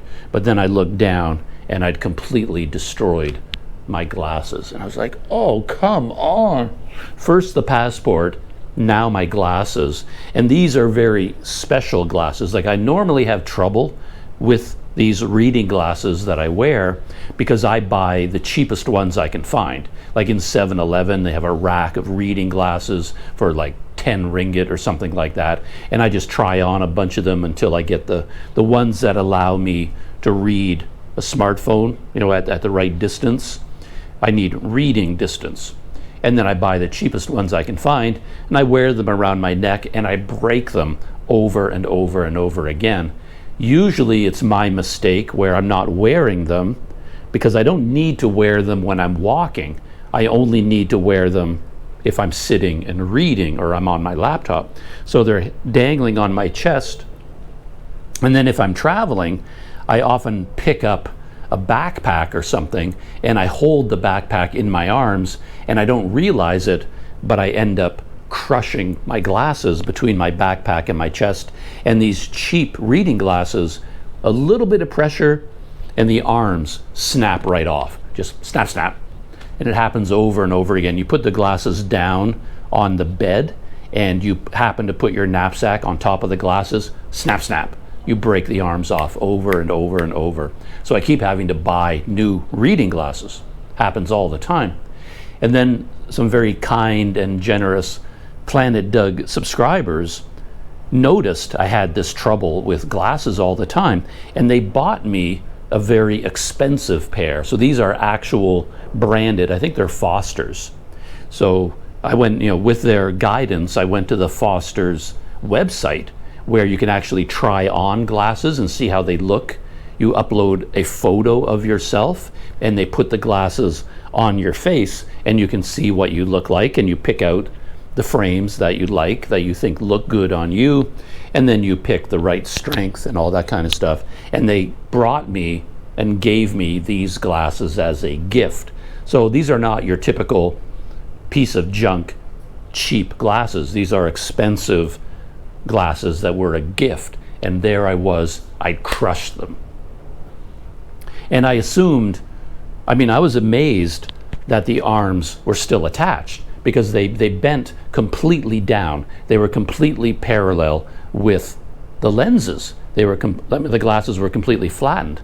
And I was amazed that they hadn't broken off, but I was convinced that now if I want to bend them back into position, they're gonna snap off. But on the ferry, I got back to my seat after I dealt with my illness, which was a very lucky thing that I did, because it was an emergency.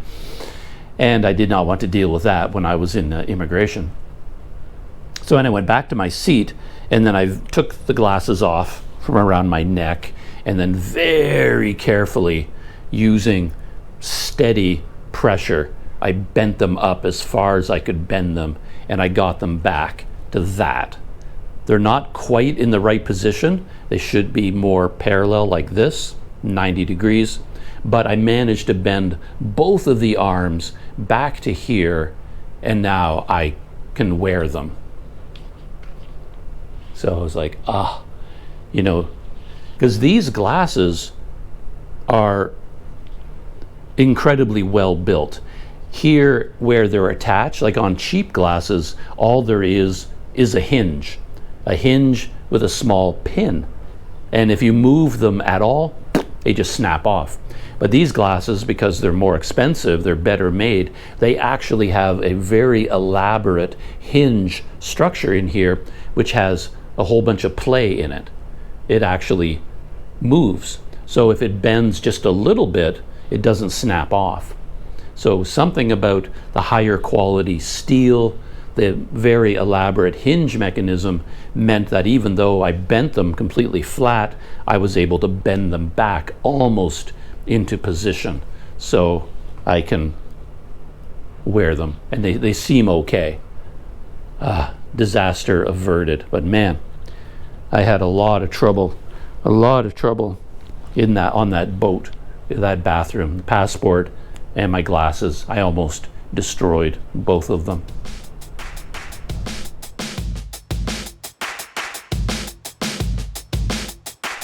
Luckily, my actual arrival in Melaka went pretty smoothly.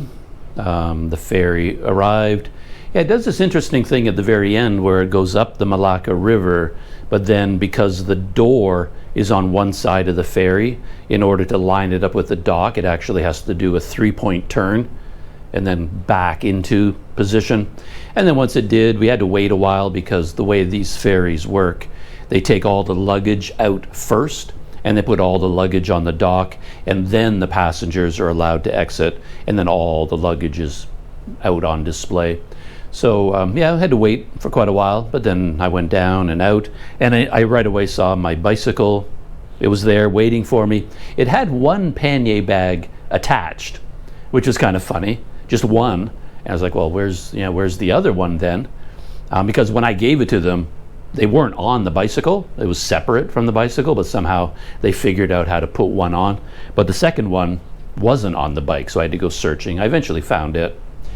I was kind of worried about that because in the past I've done this with my bicycle, and when they try to put the pannier bags on, they don't know how to do it. There's a very special way they lock into place, and they'll end up getting one hook on, but no other hooks, and that's it. So the whole bag is dangling off this one hook, putting way too much pressure on that one hook, and I'm worried it's going to tear off or something. But in this case, the one bag that was on, whoever did it put it on properly. They didn't use the lock, but they wouldn't know how to do that, but they put it on with the full hooks. It's kind of cool. Anyway, then I put on the second bag and rolled my bike into the immigration arrival area. I did this one other time, and at that time I just assumed you can't bring your bike right up to the information desk. That just seems weird. So I parked my bike by the door, and then I got in line figuring I would go through immigration and then go back and get my bike to go through customs. But when I was waiting in line, it was almost my turn. They came and talked to me. Said, no, you get your bike first. So, okay, so I guess it's okay. And I got the bike and I rolled it right up to the immigration counter, put down the kickstand, and then dealt with the guy at immigration. So this time I didn't even worry about it. I just rolled my bike right up into the line, and then I kept it with me, went up to the immigration guy. And then I realized that my bicycle, especially when it has pannier bags on it, is also very good for immigration because it tells your story. Like in the past, like I've been called out of line before where I had to talk to immigration officials and explain who I am, what I'm doing, prove to them that I'm a tourist, that I'm not working illegally in their country, I'm not a smuggler. I have to prove I'm a tourist, basically. And I've had to do that in the past.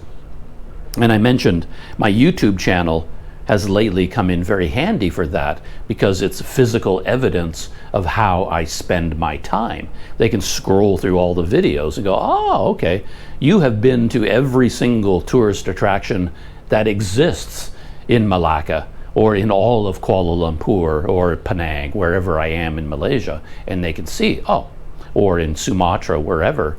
I've had to show photos on my phone in Sumatra. They say, okay, you say you're a tourist, prove it. And this was back in the days before I had a YouTube channel, but I did a lot of photography. So then I would call up on my phone, okay, here's me, posing in front of this at Lake Toba, and I could show them tourism photos. But now that I had a bicycle, clearly a special bicycle that's built for bicycle touring, it's like physical evidence of who I am and proof of my story. So when the immigration officer interviewed me, asked me a few questions, like, why are you coming to Malaysia? How long are you going to stay? And I gave them a number that I just made up out of my head. I'm going to stay for how many days?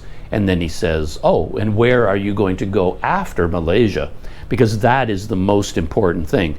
As far as immigration is concerned, all they really want to know is that you're leaving. If you give them some idea that you are going to leave Malaysia, they're much more likely to let you in.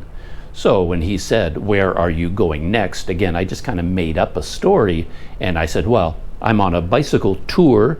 There's my bicycle, see? And then I'm going to ride through Malaysia and cross the border into Thailand. And from a travel perspective, well, that makes a lot of sense. People do that all the time. They enter Malaysia from Singapore, ride their bicycle or their motorcycle up to the border with Thailand, cross the border, and then continue on, Thailand, Cambodia, Vietnam. So it's like a believable, reasonable story. And the reason it worked for me was because I had the bicycle with me. Everybody understood perfectly who I was. And then the guy, he asked me like 3 questions. The most important one being, where are you going after Malaysia? And I just pointed at the bicycle and said, that's what I'm doing. And then he said, okay, stamp. And I got another 90 days stamped into my passport. And by then my passport had fully dried. It was a bit puffy, but yeah, I'd managed to save it. The toilet experience did not actually destroy my passport. So then, I went through customs. I have to put my bags through the x-ray machine. And then they go over my bicycle. I got a couple of small bags tied to my bicycle where I keep my lock, sunscreen, tools, things like that. And they opened up all those bags and looked inside them. Okay, he's okay. Funny thing is that when I go through customs and airports or wherever, they always compliment my bicycle. Like everybody admires it, and the guys at customs, they did as well. He went over all the bags, and then he looked at the bike and he looked at me and says, wow, that is an amazing bicycle. That's a great bicycle. So cool. I love your bicycle. And that always strikes me as kind of odd, because I know that bicycle is almost 30 years old now. It's like 27 years old. I bought it back in 1998. It's so old, it's pretty much a piece of junk. It's so outdated. The technology is 30 years old. So I know it's not a good bicycle at all, but everybody really admires it. I guess it looks like a very good bicycle, even though it's very, very old. So that was kind of funny. Went through customs, got on my bike, rode to the hotel, Makota Vibe Inn, checked in, moved into this room, and here I am telling you my story.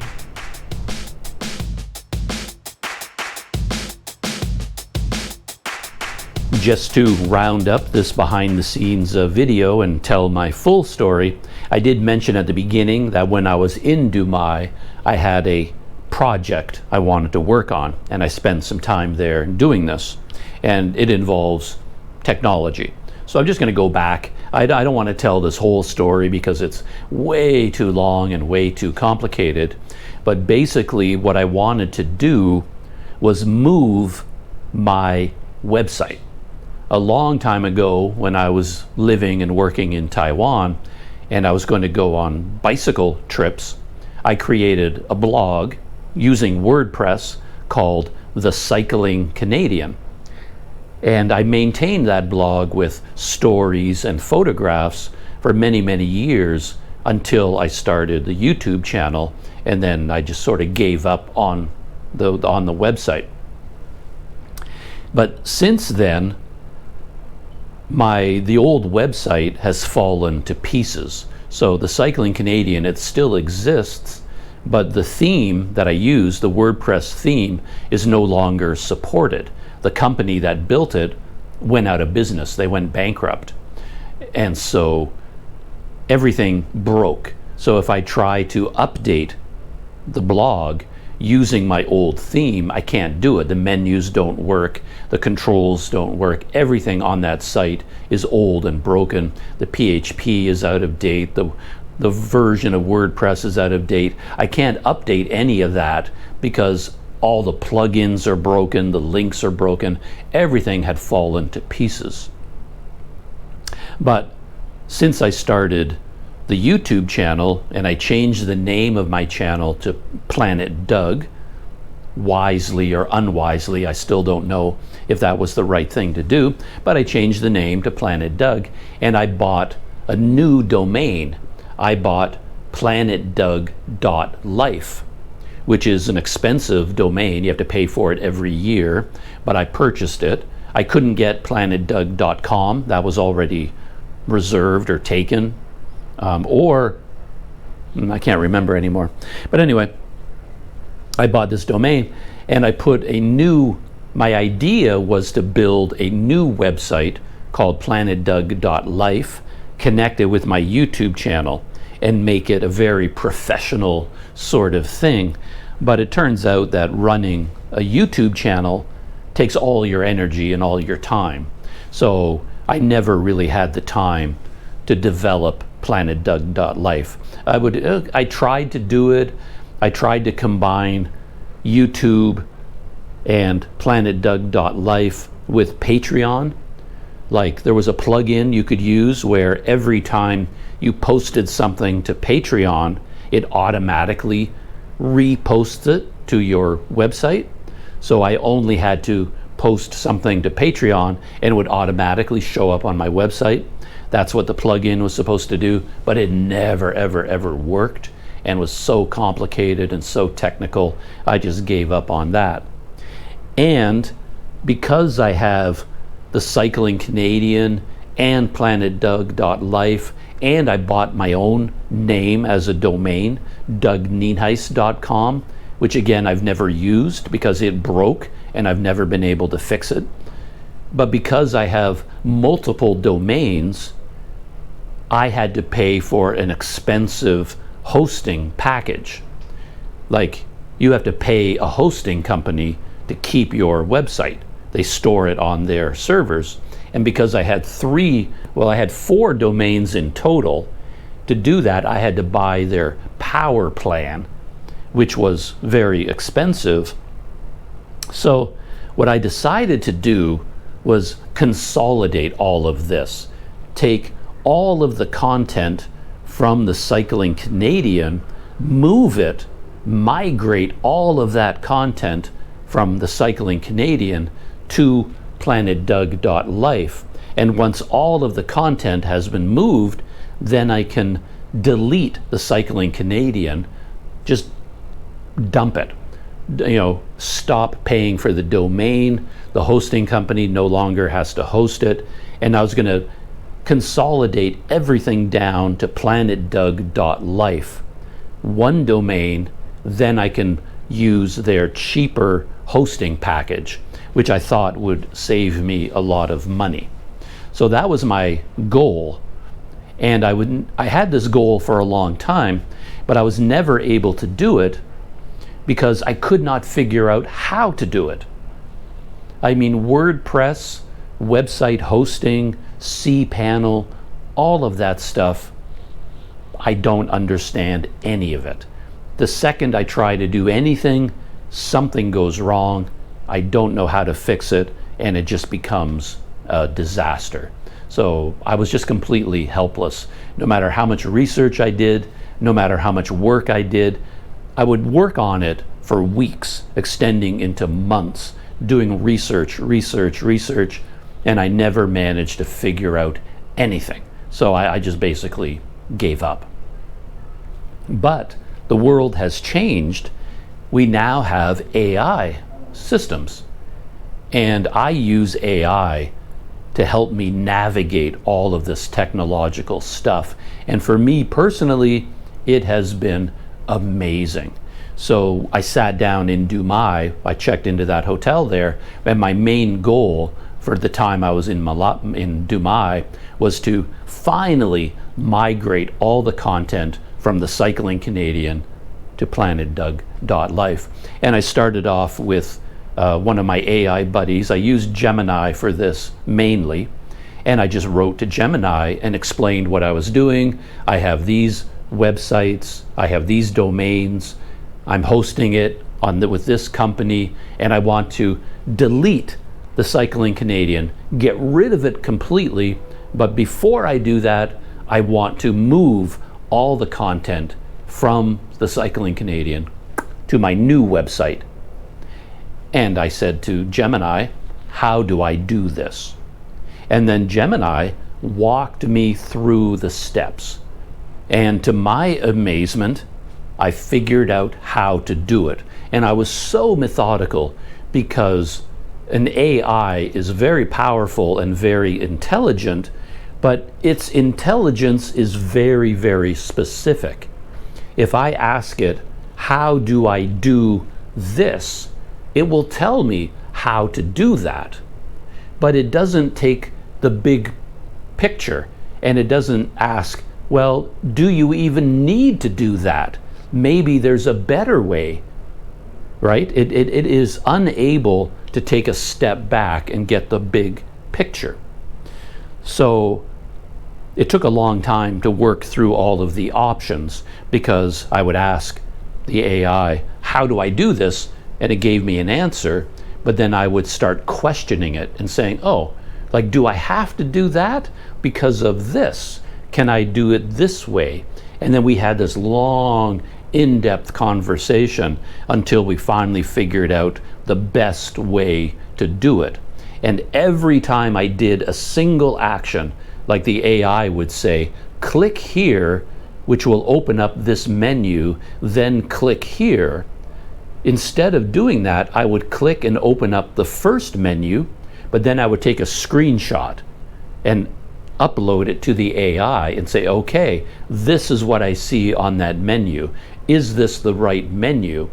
And the AI is able to read it and go, yes, you're in the right place. However, I see that it has a new option I wasn't aware of. Maybe you can do it this way. Click here.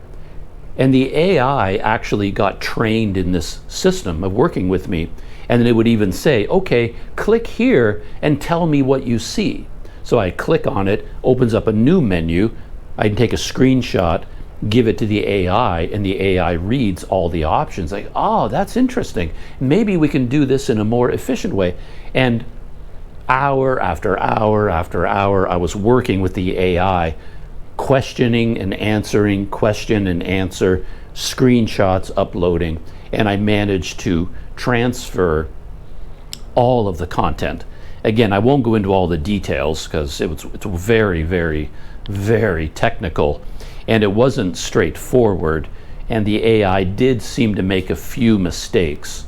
It would tell me something that turned out not to be true, so I ended up transferring, I don't know, 1,300 posts that I'd written over the years, mainly from Taiwan.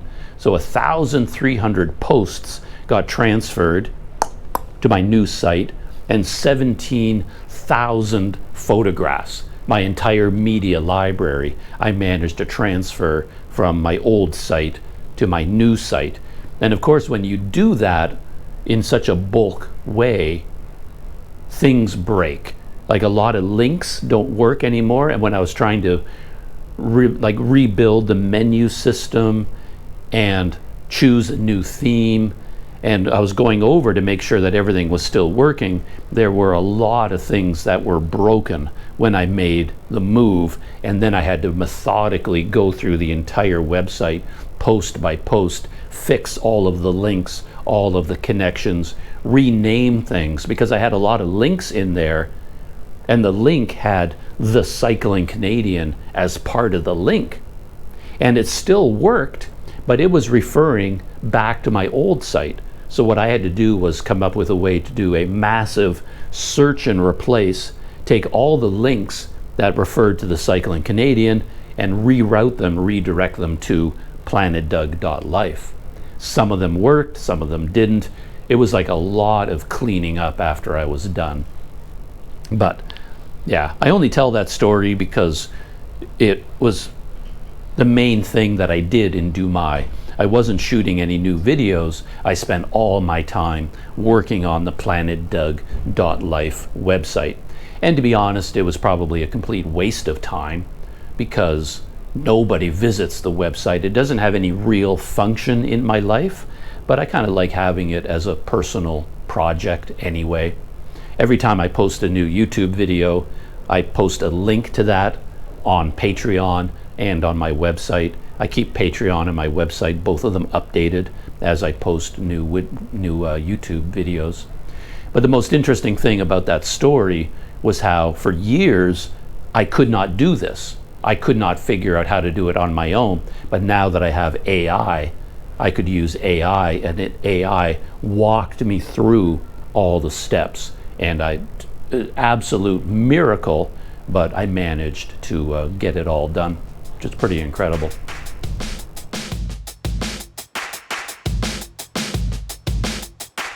All right, that is it for Planet Doug Behind the Scenes. That is not the entire story of my trip to Sumatra and back, but those are the highlights of all the small adventures that I had.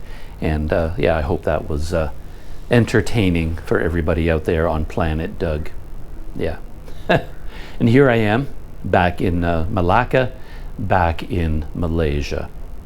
So, thank you for hanging out with me. Thank you to everyone who made contributions to my Touch and Go e-wallet and to PayPal while I've been here in Melaka, because without that money, without being able to access it, I would be stuck. I wouldn't even have had the money to go to Sumatra because my bank card was canceled, and I wouldn't have been able to come back because I don't have access to money, but I was able to use my PayPal account with Zoom and RIA, and then my Touch and Go e-wallet with my Touch and Go Visa card to get enough money while I was in Sumatra to buy the ferry ticket to come back. So, absolutely. Thank you very much for everybody making those donations, supporting Planet Doug, and of course everyone who has joined the Planet Doug Patreon that I mentioned. Yeah, that helps out a great deal, keeps Planet Doug spinning in orbit.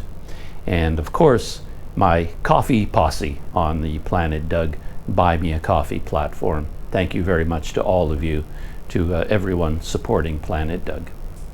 Thank you, and shutting down for now. See you in the next video back in Malaysia.